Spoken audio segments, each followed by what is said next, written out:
Now, ladies and gentlemen, I would request Dr. Surendra Ugale to please start his session. Thank you.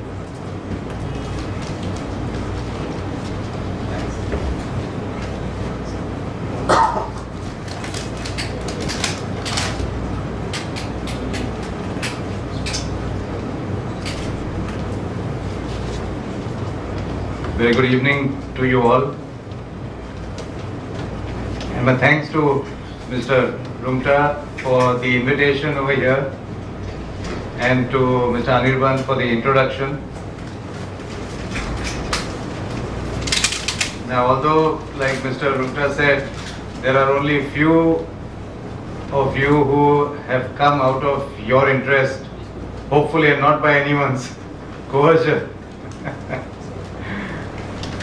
And I remember a story which was told about a famous basketball sportsman, a player, a very famous man in the US, where he had said, just to give the ending in brief, he had said that even if there is one child in the audience who is watching me and trying to get inspiration from me because that child thinks I'm a hero, he's saying even if one fan has come, I'm going to play my best shot because I want that one fan to go home completely satisfied. And so I have come, Dr. Chakravarti, who's been with us. We've both been as a team since 92, 93. He's an anesthetist who is used to dealing with a lot of high-risk cases and critical care and everything, and he very superbly handles all the patients that we operate, because we have patients as the subject is with morbid obesity, that is diseased obesity, with diabetes, with complications, and he is able to handle them very deftly, safely, so that at the end of the day we have not only a successful operation but a patient who is well. That is important. And Vivek and Mr. Dipankar Biswas have also come on our request. So even though there are few of you, we are going to give you everything that we have with us that we can share with you for your information. And maybe one of the things that can be done is that maybe there were at least a few other people who wanted to come but can't come. So maybe if what they are recording on the video, that could later be edited, you can post it on your website that any of your members can see it later if they are interested after that. Yes. So then that's fine. At least they'll get, have the message with them. So I'm going to speak to you about the two major problems that we find now the whole world is facing. This is morbid obesity and diabetes, and you can see from here with some information and statistics, these are the 10 fattest nations in the world. USA is number 1. India is number 3. Now, when I had trained for bariatric surgery also, I thought that why will we need bariatric surgery in India? We are supposed to be a poor nation, people don't have enough to eat. But the truth is that maybe was true many years ago, but for the last 15 or 20 years we are seeing there's a gradual increase, and in recent times alarming rate of increase of obesity and diabetes. The only good thing, as you can see here, is that as a percentage, the percentage of people in India is 3.8%. Because our population is big and numbers are huge. But as a percentage, look at our neighbor, this Pakistan, percentage is 13.6. So maybe there is a little difference in food, but at least India thankfully is not that high, otherwise we would have been in a real mess. But some other nations who are not very affluent, look at Mexico, 26.9%, Egypt, 35.9%, and of course the affluent ones, there is Germany, 24.3%. So percentage wise, there are so many nations which are high, and India's numbers are so big that right now on account we have about 150 at the most, at least just like you have your association, we have our Bariatric Surgery Association. So we have about 128 who are registered. I'm presuming there are a few more. So let's say even if there are 200 bariatric surgeons in India, we are looking at obesity of 3 crores, 30 million people. Of course, not all people need to be operated, but I'm just saying that whether it's diabetes or obesity, let's imagine only 1% of 3 crores is actually should go operation. They desperately need operation to save lives. So 1% of 3 crores is 3 lakhs. 200 surgeons in India. How many can be really treated? So this is the extent to which the problem is. And incidentally, it's not only India, it's worldwide. This is the global incidence of diabetes. In 2010, India already had 5 crores. The world had 28 crores.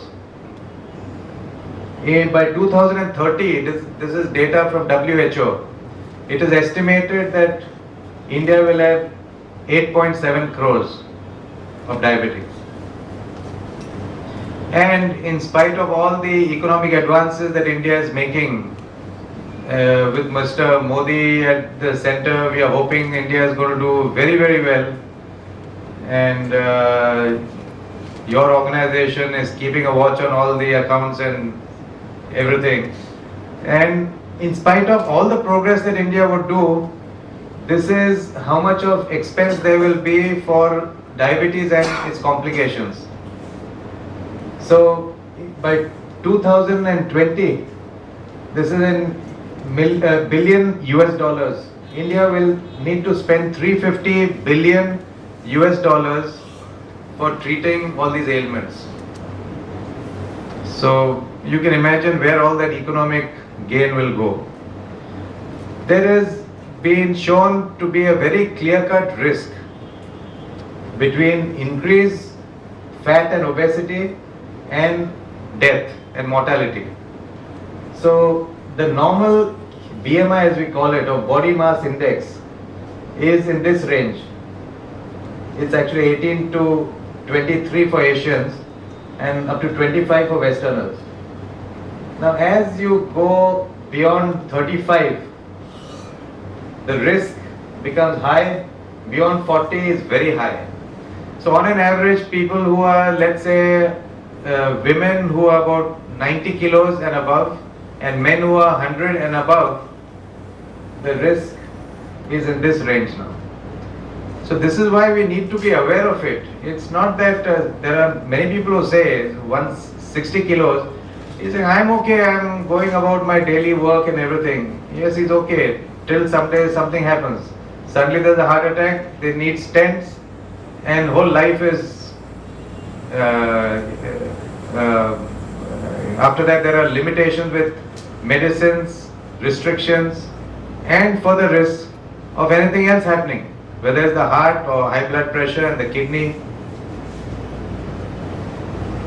Here you will see that death rates from heart disease and from cancer, the world is more or less gradually trying to bring it under control, because a lot of advanced research, advanced treatment, and it's more or less controlled. While death from diabetes and from obesity, or a combination called diabesity, it is going on increasing. And these are some of the environmental reasons that we have. So we don't have activity, foods are loaded with fat and carbohydrate and with all these fast foods. So abroad there's one center where they have started a unit called slow food, healthy food and slow food.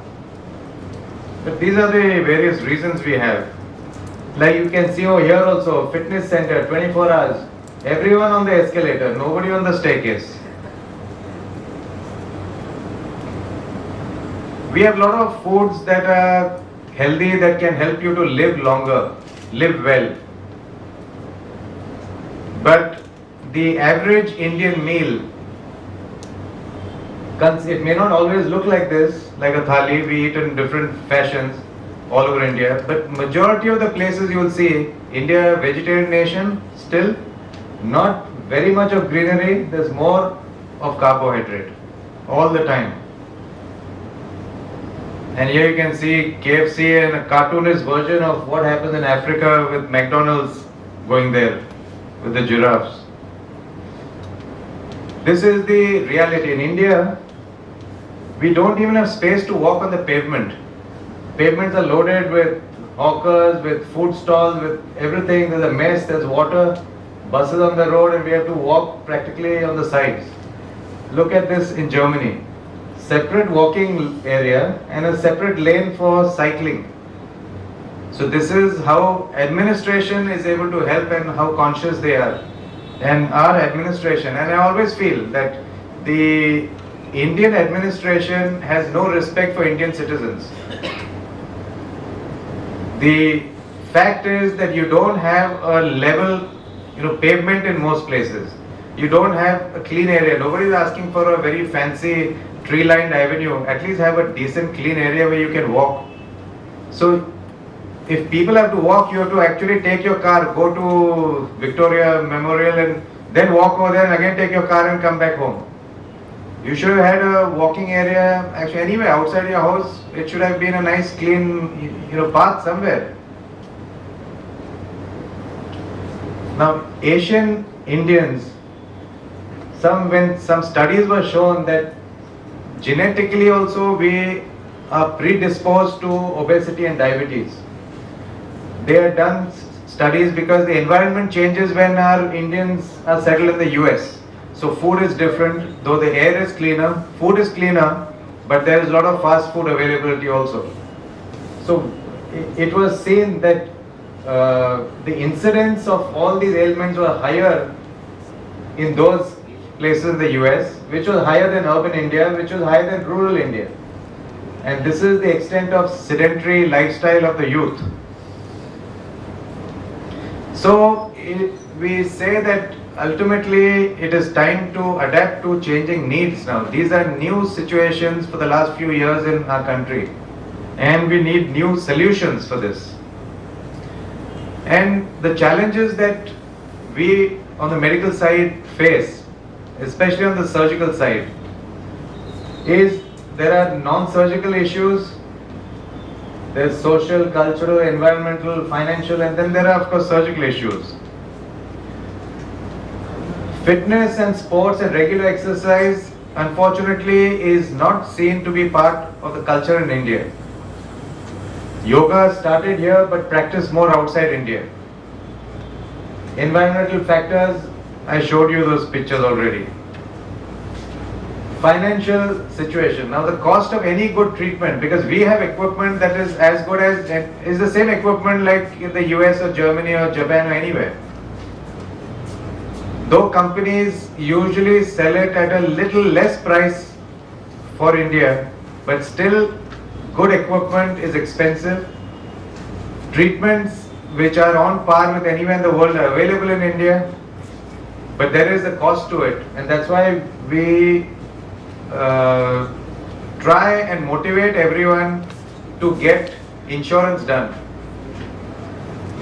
Even we in the medical line insure our whole families, so we request everybody should be insured because you never know what happens to whom when. Otherwise the penetration of health insurance in India is very low. And the only good thing is that of late many insurance firms after persuasion are paying.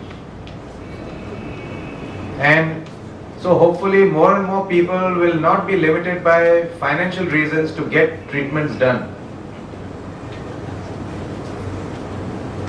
We have a lot of social factors in India.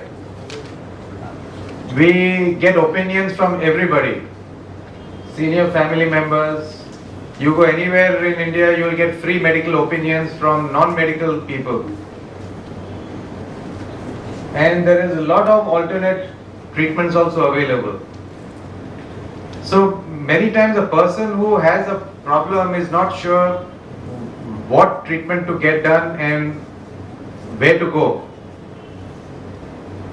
Then there are unrealistic expectations. Our patients ask us, will I be able to eat sweets like earlier? Can I eat a lot like I'm eating now?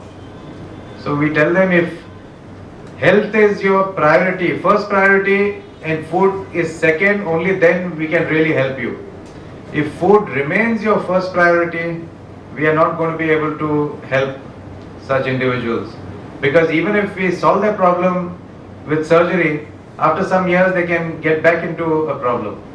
And that is why if you hear of some people who had weight loss surgery, bariatric surgery, and then they had weight regain again after a few years, the reasons are these, that they forget that they have some responsibility also.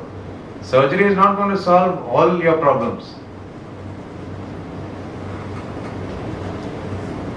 Now Vivek has got better photographs of himself, which he will, I don't know how he can show you through his phone, but You have got in your laptop. I also have in my laptop somewhere. But anyway, these are some photographs of Vivek pre-operatively. This is how Vivek's life was with a machine which is known as a pump, insulin pump. So he had to have that fixed onto his side. This is where a very fine needle gets under the skin and it senses what the glucose is, and then the glucose and then insulin can be pumped from here into his body. So it's insulin pump with, either you can get a continuous assessment automatic pumps, or you get manual pumps, and it can warn you and you can press a button and inject some amount of glucose. So life for him was like this for many years until we operated him, and then he's been free of all his medication and the insulin pump which he has given away to us to give to somebody else. So just some examples of some people. This lady again had obesity and diabetes, and that's how she looks after operation, after 1.5 years.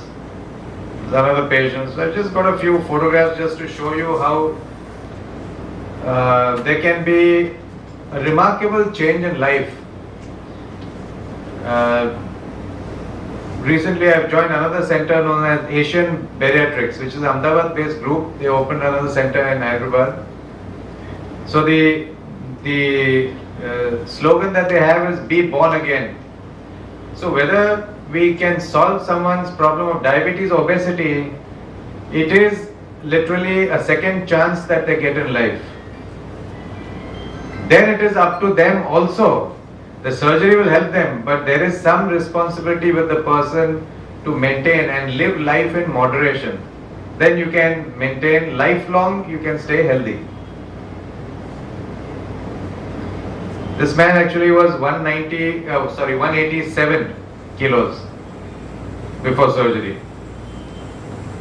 His cousin, he came to me with the father, and the father was asking me, Dr. Saab, इनको कुछ diet और exercise कुछ कराएंगे पहले? So I said कि 197 अब जो है, diet exercise का समय शायद 5 साल पहले ही हो गया. I mean, when somebody is at 100, 110, 120, they should think and act fast. And first, always diet and exercise. Reduction of stress is important, mental stress, because otherwise negative hormones also will increase your weight. Or diabetes, it can cause diabetes. Stress can cause it. So my advice to everyone is diet, yes, reasonable diet. Take advice from a dietitian if you want. Daily or at least 5 times a week exercise. And reduction of stress is extremely important, and that can be done either by pranayam. There is Brahmari is one of the varieties of pranayam, very good for de-stressing. Sudarshan Kriya, which is a breathing exercise from Art of Living, Sri Ravi Shankar's 20-minute regimen, do it every day. Excellent for anti-stress. Any other form of meditation. Vipassana meditation, according to me, is the strongest medicine that we human beings can take. Natural medicine, strongest, Vipassana meditation. Only thing is you have to go there for 10 days and stay in the center. So these are investments we have to make for our own sake into life.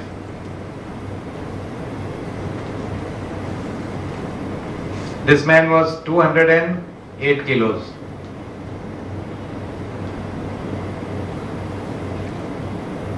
And he's reached 110 now. It's about 1.5 years. He's losing slowly now. His main weight got lost earlier. This lady used to walk around with crutches because she has polio. So we know someone like this will not be able to exercise. So we can vary our operative procedure depending on who can exercise, who can't exercise, and help them to get the appropriate weight loss. The lady had obesity and diabetes from Bangladesh. Another gentleman, post-op results. So we have some situations sometimes. Let's say this one gentleman, 20 years of diabetes, taking 300 units of insulin per day, and having a problem with the kidney also. So diabetes causing side effects on the kidney. Now when the damage to the kidney is early or it's in the moderate failure stage, we can still help these patients and reverse that damage. Once it goes into severe, we cannot do anything. So we appeal to people. Ultimately, it is your health or your family members or your friends' health. You have to watch your own back, because what we find usually is physicians do not support for whatever reason. There is a great insecurity in the world. So physician thinks that patient must come again and again for medicines only, medicines and insulin and everything, not do anything else. In front of them, the patient is going from mild kidney failure to moderate to severe and dialysis and transplant. But the physicians don't even warn the patients that there is alternatives available, because medicines cannot stop diabetes. It can only control for some time. Very few people are lucky that their diabetes will remain stable for 10 years, 15 years, then they don't need anything. They should do what they're doing and stay in control. But otherwise, most people, it goes on worsening. But many doctors and physicians do not advise the patients. It is not that they are not aware of all these things. If they are not aware, the licenses should be cancelled. Because now, as you know, maybe in other fields, but in medicine also, every 5 years we have to get licensing again. Every 5 years, every doctor. And they check how much of medical education or conferences or updating you have done. Based on those points, they give you license again. So all doctors are supposed to know this. So they can't make an excuse that we don't know this. And then we know there are many others who know it but do not advocate or support it. Then we had a 26-year-old girl who was from here, from Calcutta. Diabetes for a long time. She began having complications in the eyes, both the eyes, and used to have laser treatment every alternate month. And initially, because she was so young, we thought the diabetes must be of the young type, the type 1 diabetes, where there are no cells in the pancreas, so we cannot operate these people. We operate on diabetics who are type 2.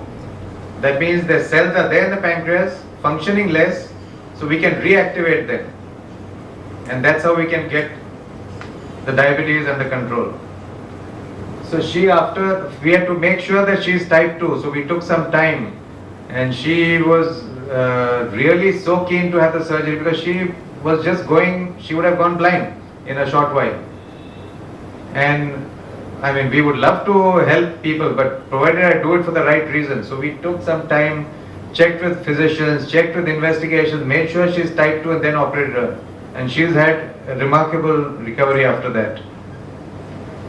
This is an image to show how there is leakage of blood on the retina.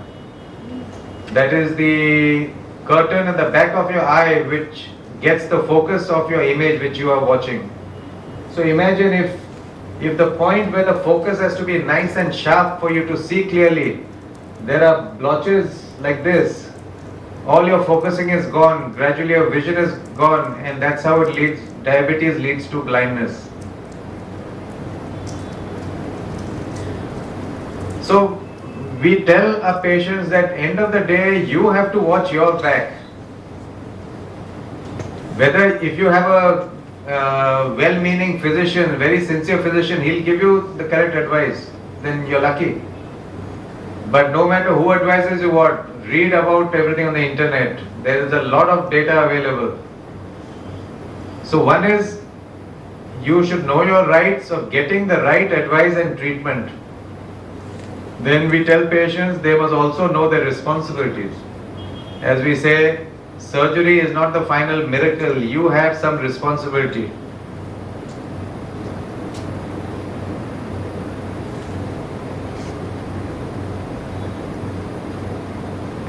And like we tell our physician friends, that don't we want to do the best for our family, our children, if something, or our friend, and therefore likewise our patient, we should be doing the best for them.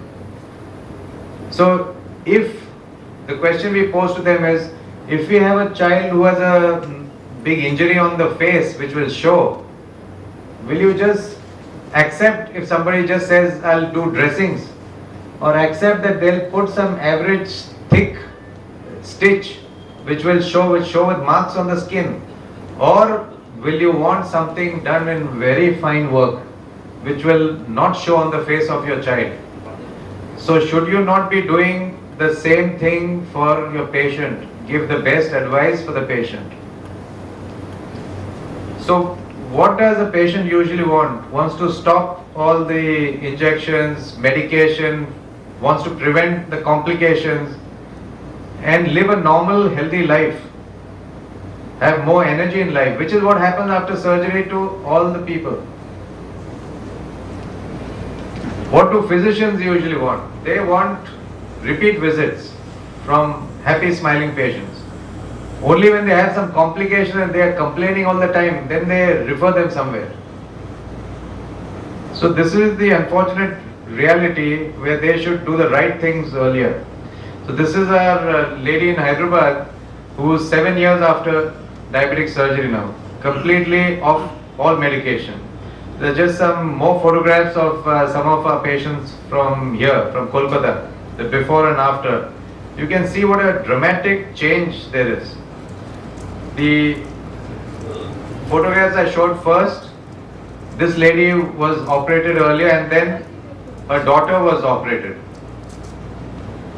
Now usually we don't operate at such a young age because we wait for an age of 16, 18, 20 when they are getting morbidly obese. But when they are starting social withdrawal, depression and problems happening which will get into serious issues, then we consult with the pediatrician and we take opinion from the psychologist and psychiatrist, and then we go ahead with surgery like this. And you can just see what a dramatic change in a person who wants to dance, wants to swim, and she wasn't doing, she had stopped everything earlier. This is another aunt of that same girl, same hobbies. This is a third aunt, and this is the grandfather of that girl. So he used to take, his weight earlier was 164 kilos. Diabetes, 150 or more units of insulin every day, plus 20 medicines. And this is the whole family. The father, the daughters, and the granddaughter.